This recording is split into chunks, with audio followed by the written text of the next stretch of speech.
Rebuilding a Rustproof Land Rover Part 9. A simple approach to some simple jobs. Cleaning up the old wiper motor cover, removing the paint from the number plate light and some painting on the kitchen table.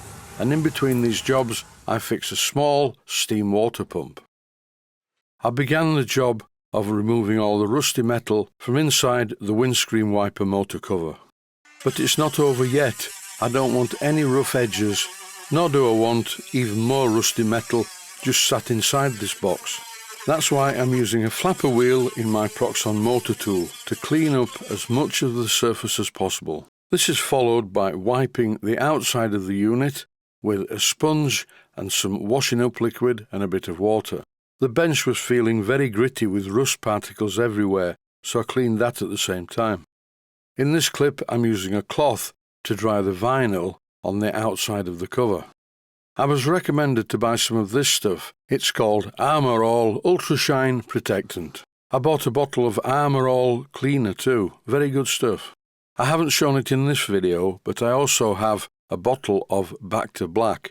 I will probably use this when the dashboard is finished.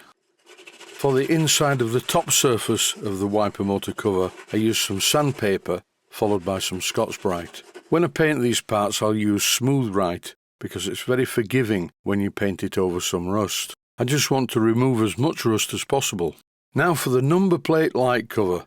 I don't know what this paint is, but I sat it in a tub of cellulose thinners for 4 days, and it really didn't remove all of the paint. In the end, I had to remove the paint this way, using a rotary cleaner, but it's fitted into a shaft, which in turn is fitted into an electric drill mounted on the bench. Suitable eye protection and wearing a mask is recommended.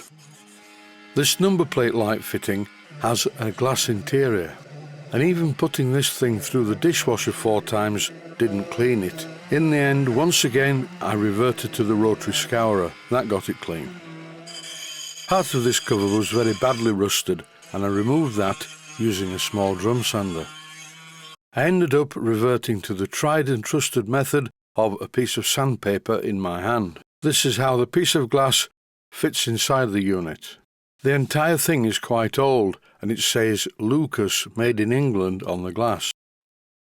A couple of weeks ago, in this package, I received a small steam water pump, and I could not get this to work. I tried and I tried. But then one evening I thought, I know what's wrong with it. The fitting was loose on the piston rod. The settings for this pump are very critical. The adjustment of the actuator on the valve rod, and particularly the one on the piston, has to be very accurate indeed.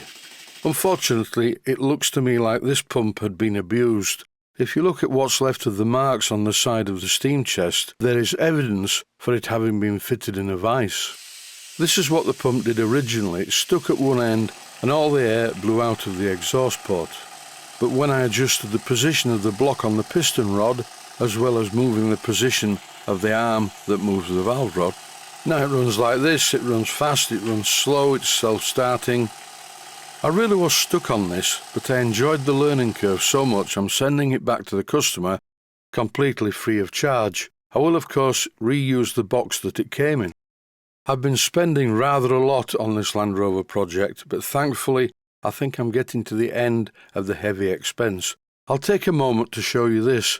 It's a bottle of Côte de Rhône, red wine. But this is no ordinary red wine, it's a Cru de Côte de Rhône bottle of red wine. I really recommend this stuff, and you can get it from Sainsbury's. This is some glass fibre woven matting to fix the inside of the cover for the wiper motor. There is also a box at the back which contains epoxy resin, which I will use to stick the mat to the metal. I need to put some more metal into this part, and I have just the thing. One of the greater benefits of living by yourself is you can actually paint on the kitchen table. After painting the outside of the number plate light cover black, I painted the inside silver. I want to go back in time for a moment. This is how I got the Land Rover complete with a wood-burning stove, and the transmission tunnel had been crudely torn apart with an angle grinder.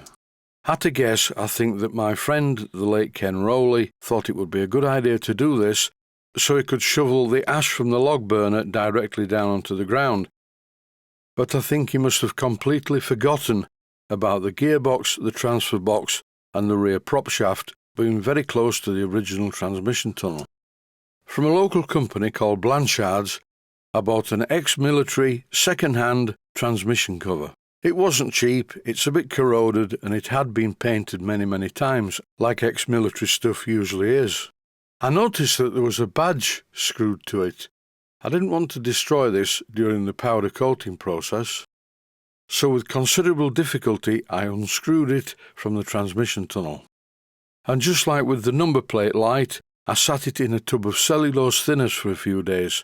This actually did remove the paint. Well, most of it anyway. This is where I've got to. The transmission tunnel came back from the powder coaters, nicely powder coated in satin black. I fitted the small metal badge, and this is what it has written on it. I think this only applies to a Defender though, not a Series 3. I had to make a hole in the side for the overdrive to come through, and I didn't have a hole cutter the correct size. I had to improvise. I cut what was left of the original transmission tunnel into 2 pieces, and I used this piece as a template to mark out the hole. I removed the template and using my mini drill, fitted with a 3/32 of an inch twist drill, I drilled a lot of holes just inside the marked out line. And once I'd done that, I used the edge of the drill bit to join them all up into a circular slot, and then the middle fell out. Perfect, so far so good. I drilled 3 holes to mount this part in place, and at this stage I'd given the part a coat of satin black paint. I used this. It's a tin of satin black acrylic finishing paint. It's made by a company called Tigris and it applies very well. It's currently sat on the Tigris cap, which is very conveniently the right size. Now it's time to give the outside of the number plate light cover a little bit more paint. To make the inside of this cover reflective, I sprayed it with alloy wheel paint, and now I'm going over the outside to just get rid of any overspray from the inside. I'm very pleased with this paint up to press. It's certainly applied very well, and as it dries it levels off nicely. Initially, to stick the new metal into the cover for the wiper motor, I'm going to use some of this stuff that I've used for many years on model aircraft.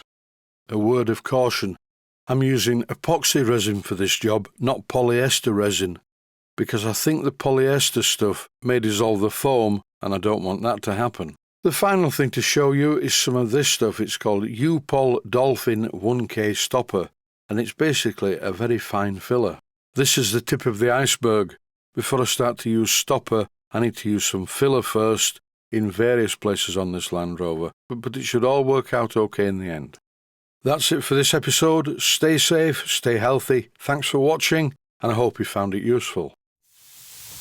Please take the time to visit my Mainsteam Models website and click on the section of the website that says Video Playlists. And by doing that, you can find other videos that you may like to watch. And by using the playlists, you can actually watch the videos back to back.